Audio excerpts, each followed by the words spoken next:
Hi guys, and welcome back to my channel. If you're new here, then hello, and if you've been here before, then welcome back. So this is my first video of 2022.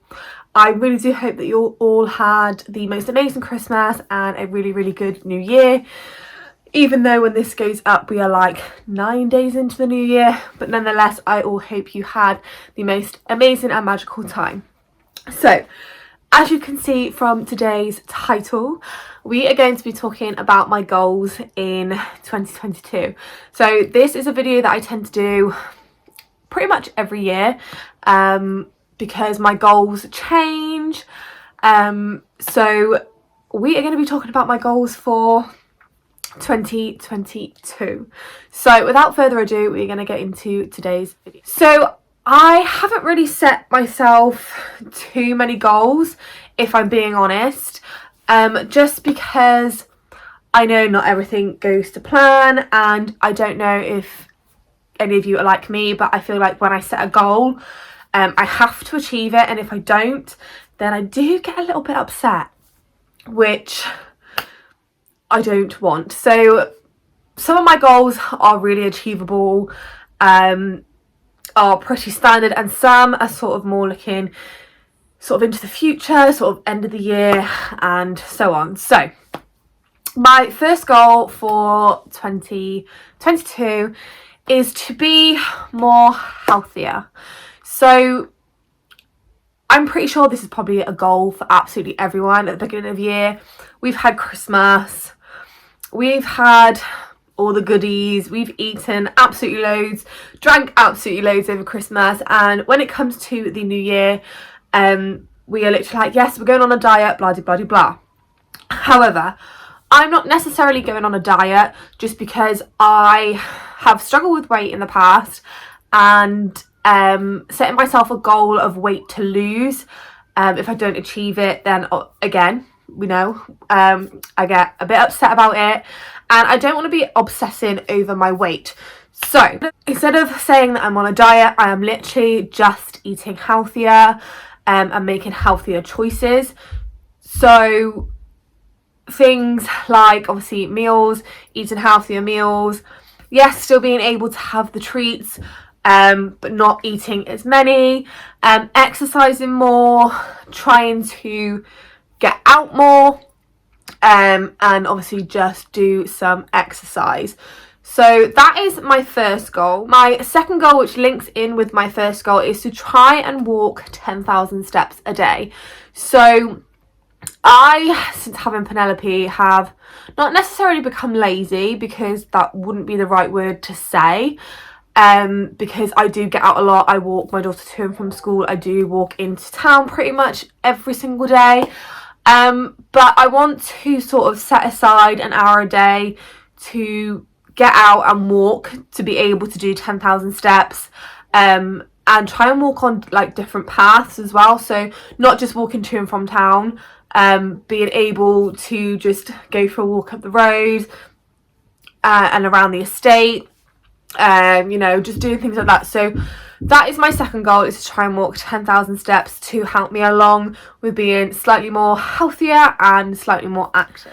My third goal for the year is to move. I think I said about this back last year about being able to move. We are really desperately trying to move now. Our flat just isn't big enough. We have outgrown it. It's been nice living here, don't get me wrong, when it was just me and Summer at first, and then obviously then when James moved in. But since having Penelope, space has become very limited. Newborns and babies for like the first year of their life actually need quite a lot, and you don't actually realise how much they actually need. So our aim is to move. We will probably be waiting quite a long time on the council. So if you guys don't know, obviously I'm in a council property, and obviously when you want to try and move, you can obviously go onto the council list again and wait for a property to come up. But how it works is banding, and because we are adequately housed, Summer and Penelope can actually share a room up until Summer is 16, because they are both girls. We are adequately housed, so we are only entitled to a 2-bed, which is fine, but we would really like a 3-bed, just so that we have the space. Penelope has her own room, Summer has her own room, and obviously then me and James have our room.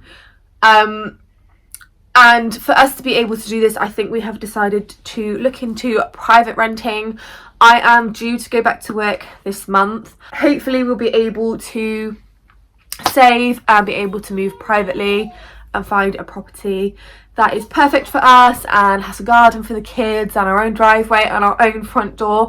I think that's the one thing I'm really looking forward to, is literally having my own front door. I know that sounds really ridiculous because I have my own front door, but to be able to get to my front door, I have to walk through a bottom door, past other people's front doors, and then to mine, if that makes sense, because I live in a first floor flat. So that is a huge goal.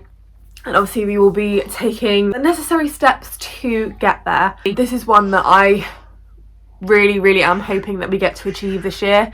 I honestly I'm absolutely manifesting so hard for this to happen, because it will literally benefit us all, and just having that extra space and our own space will just be absolutely amazing.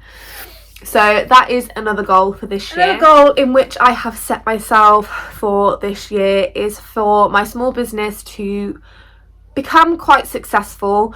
Don't get me wrong, over the Christmas period we were really busy, but it would be nice to sort of expand and be noticed in a bigger community.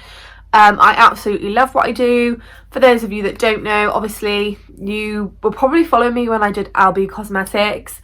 That didn't actually go the way that I wanted it to, and I know businesses don't always go that way, and it is hard. And I know people say when things go slow or they don't go the way that you want them to, don't give up, keep going.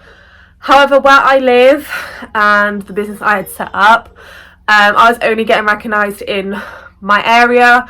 At the time there was another person doing the same thing, and obviously competition is good, it's healthy, but there's only so many pairs of lashes that you can buy.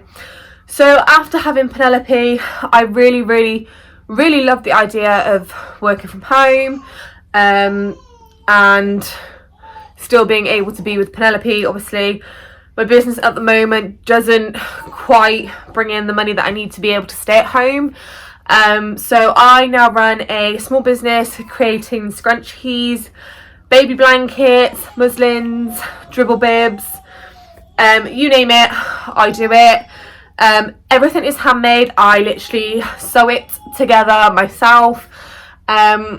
So my goal is to be able to do it as a full-time job, and be able to stay home with Penelope until she's old enough to go off to school. I do apologise if you can hear her. She is currently shouting and whinging at the TV. We are due to go get her sister from school in a minute, and she's getting tired, so she is a little bit whingy. So yeah, my goal for this year is to be able to make it become slightly more successful. It has been very successful so far, but I would love for it to be my full-time job and be able to not go to a 9-to-5 job, and be able to obviously work from home and spend as much time with Penelope as I can. And my final goal, which I think has been a goal for every year, and it's kind of my own fault that I haven't ever achieved the goal, but is to keep up with my YouTube and to hopefully by the end of the year reach 1,000 subscribers. And I know this goal is always my fault because my consistency is very on and off, especially since having Penelope. It has definitely been very on and off, but I'm absolutely determined to keep at it, keep going, and really make this channel work. I have been doing YouTube now, I think, for like 4 years. I think I was about 21 when I first started, I think. So I am now 25, so that is literally like 4 years. But my only issue has been that I've been very on and off and very not consistent, let's put it that way. So my top goal is to be consistent with YouTube, really make it work, really make some good content, and hopefully by the end of the year reach my 1,000 goal. If I reach it before, absolutely amazing, but if I reach it by the end of the year, that's also good. Obviously, I'm not gonna be too harsh on myself because I know my content isn't for everyone, and that is okay. But yeah, so I'm really going to try and make this work, keep it consistent, keep rocking, keep rolling. I think the only thing that I find hard with consistent, because I am a stay-at-home mum, we don't really do much. Obviously, my maternity's ended. It's just, I feel like I don't want to be showing you the same thing day in, day out. But obviously, new year, new ideas, new ways of doing things. So yeah, that is my final goal for 2022. I almost said 2020. We are like 2 years away from then now. That seems absolutely crazy. Anyway, yeah, they are my goals for 2022. Please do share your goals down in the comments, or any like New Year's resolutions that you have. I'd love to know if any of your goals are similar to mine, or whether you've got some different ones. Everyone's on a different journey this year. I feel like everyone's really working on themselves, which is absolutely amazing, and I totally support everyone that is literally doing this year for themselves. You go, you do you. But that is going to go ahead and conclude today's video. I really, really do hope that you enjoyed it. I'm so happy to be back. And I will see you guys in a brand new video very, very soon. Please do remember to click the thumbs up and also click the subscribe button down below. And I will see you guys very, very soon. Bye!